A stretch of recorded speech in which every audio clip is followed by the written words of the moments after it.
Барлықтарыңызға сәлем, сіздермен Қадырбек Сағыныш. Өзімнің сүйікті тамақтарымның бірі тұшпараның жасалу жолымен бөліскім келеді. Осы видеоны соңына дейін қарап, егер ұнаса лайк басып, және де каналыма тіркеліп алуды ұмытпаңыздар. Ендеше қамырын дайындаймыз. Ол үшін міндетті түрде електен өткізілген ұнның үстіне бір жұмыртқа, сұйық май және де жарты қасық тұз қосып, жақсылап араластырып аламыз.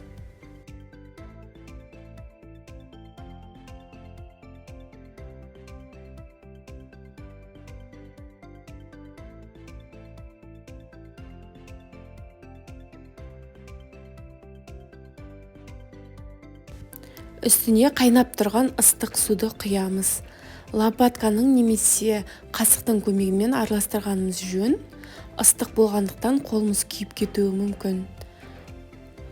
Бір келкетіп араластырып алғаннан кейін қолымызбен қамыр илейміз.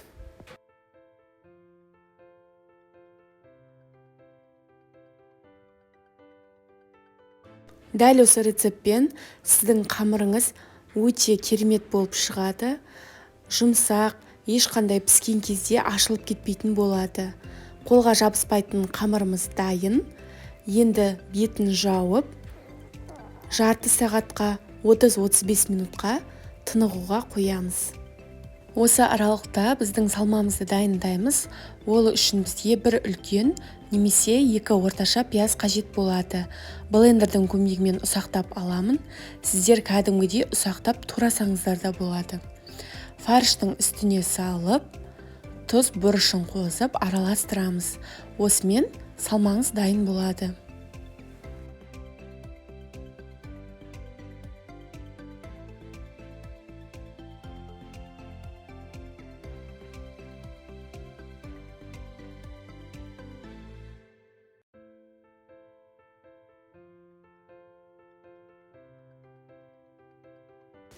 Жарты сағат тыныққан қамырымызды жайып бастаймыз.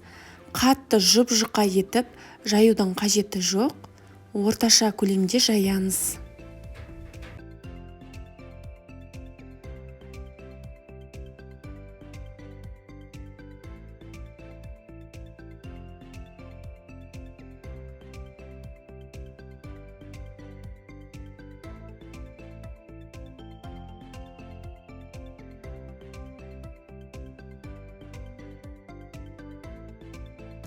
Қамырды осылай жайып алдым. Енді кесенің көмегімен дөңгелектеп, видеода көрсетілгендей кесіп шығамын.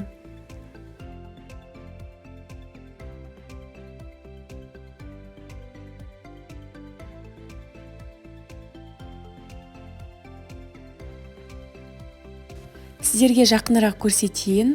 Менің қамырымның қалыңдығы шамамен осындай болды. Енді тұшпараны жасауға кірісеміз. Тұшпараны жасап жатырған кезде жаңағы кесілген қамырларымыздың бетін орамалмен жауып қойғанымыз жөн. Әйтпесе жасап болғанша күйіп кетуі мүмкін. Егер күйіп кетсе жабыспай қалады. Ал ендеше видеодағыдай тұшпараны біртіндеп түйеміз. Өте оңай, ешқандай қиындығы жоқ.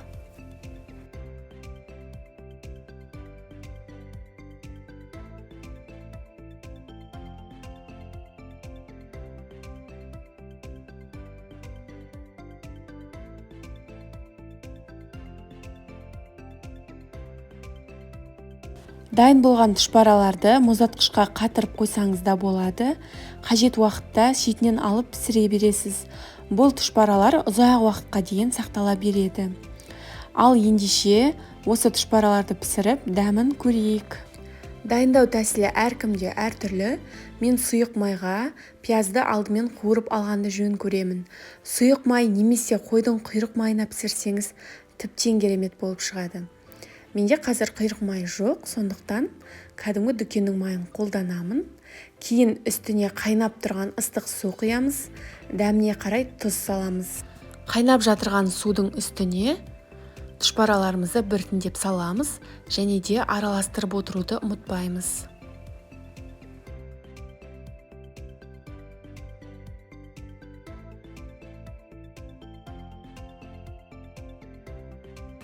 сорпаға қатырылған стручковый фасоль қосқанды ұнатамын.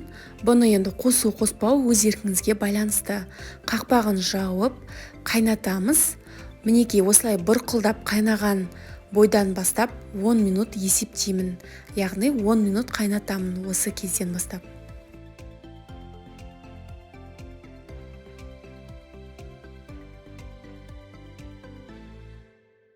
Осымен менің тұшпараларым дайын.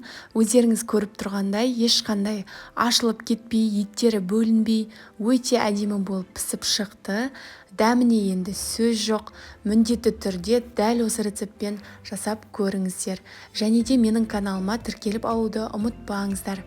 Жұма сайын сіздермен пайдалы, дәмді рецепттармен бөлісіп тұратын боламын.